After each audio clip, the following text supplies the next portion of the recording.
Halo semuanya, perkenalkan nama saya Mercy. Kali ini saya akan membahas tentang bab 4, Hukum Perbankan.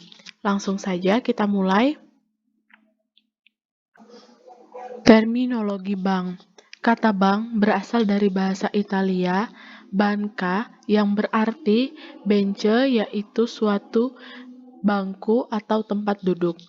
Bank merupakan badan yang bertujuan untuk memuaskan kebutuhan-kebutuhan akan kredit, baik dengan alat pembayaran sendiri dan dengan uang yang diperolehnya dari orang lain untuk maksud itu, maupun dengan jalan mempertukarkan alat-alat pertukaran baru berupa uang giral.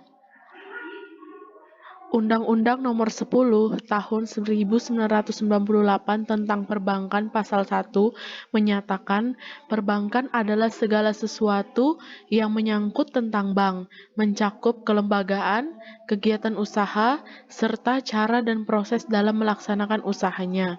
Ayatnya yang kedua, bank adalah badan usaha yang menghimpun dana dari masyarakat dalam bentuk simpanan dan menyalurkannya kepada masyarakat dalam bentuk kredit atau bentuk-bentuk lainnya dalam rangka meningkatkan taraf hidup rakyat banyak. Perubahan Undang-Undang Nomor 7 Tahun 1992 dengan Undang-Undang Nomor 10 Tahun 1998 karena perkembangan ekonomi yang berkembang cepat, kompetitif, dan terintegrasi dengan tantangan yang kompleks, serta sistem keuangan yang semakin maju, diperlukan penyesuaian kebijakan di bidang ekonomi termasuk di bidang perbankan. Demikian juga dalam era globalisasi. Usaha-usaha bank umum terbagi menjadi 6. Yang pertama yaitu menarik dana dari masyarakat dalam bentuk giro, deposito, sertifikat deposito, tabungan, dan bentuk-bentuk lainnya. Yang kedua, menyalurkan dana lewat pemberian kredit. Yang ketiga, menerbitkan surat pengakuan hutang. Yang keempat, membeli, menjual atau menjamin atas resiko sendiri dan atau atas kepentingan nasabah, yakni terhadap suatu surat berharga. Yang kelima, melakukan kegiatan dalam valuta asing. Dan yang terakhir, melakukan penyertaan modal pada bank, perusahaan lain dalam bidang keuangan seperti perusahaan leasing, modal ventura, perusahaan efek, dan asuransi dalam lembaga clearing penyelesaian dan penyimpanan. Bentuk-bentuk hukum bank umum dan bank perkreditan rakyat. Kita masuk ke bentuk hukum suatu bank umum, itu dapat berupa perseroan terbatas, koperasi, dan perusahaan daerah. Kemudian ada bentuk hukum suatu bank perkreditan rakyat yang termasuk di dalamnya yaitu perusahaan daerah, koperasi, perseroan terbatas, bentuk lain yang ditetapkan dengan peraturan pemerintah. Tujuannya adalah untuk memberikan wadah bagi penyelenggara lembaga perbankan yang lebih kecil dari bank perkreditan rakyat seperti bank desa, lumbung desa, badan kredit desa. Kemudian menghimpun dana dari masyarakat di dalam bentuk simpanan berupa deposito berjangka, tabungan, dana, atau bentuk lainnya yang dipersamakan dengan itu.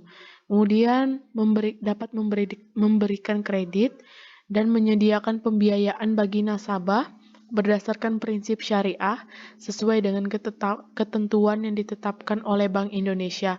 Dan yang terakhir, dapat menempatkan dananya dalam bentuk sertifikat Bank Indonesia atau SBI, deposito berjangka, sertifikat deposito, atau tabungan pada bank lain.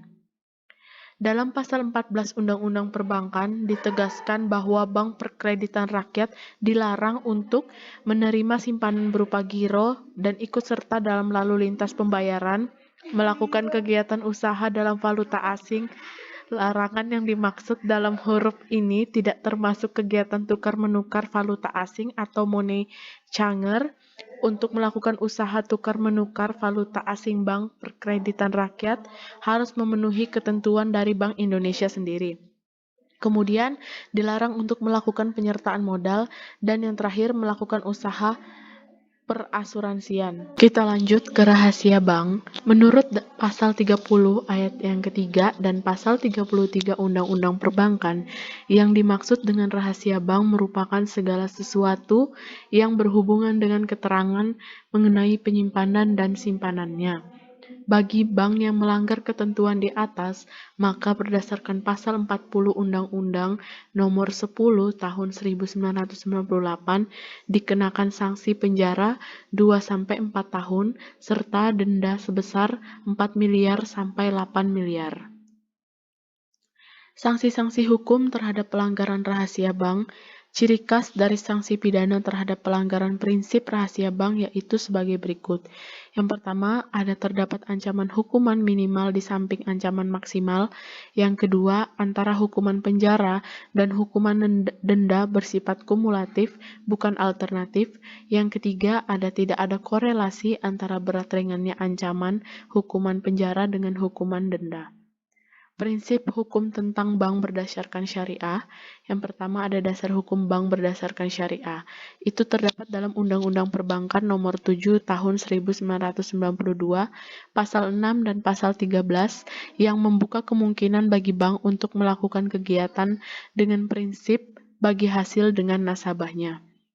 Ada dasar hukum berupa perjanjian dan dasar hukum berupa syariat Islam yang di dalamnya terdapat pembiayaan yang berdasarkan prinsip bagi hasil atau mudharabah, ada pembiayaan yang berdasarkan prinsip penyertaan modal atau biasa disebut dengan musyarakah, prinsip jual beli barang dengan memperoleh keuntungan atau murabahah, pembiayaan barang modal berdasarkan prinsip sewa murni tanpa pilihan atau ijarah, dan prinsip pemindahan kepemilikan atas barang yang disewa dari pihak bank oleh pihak lain atau ijarah wa iktina.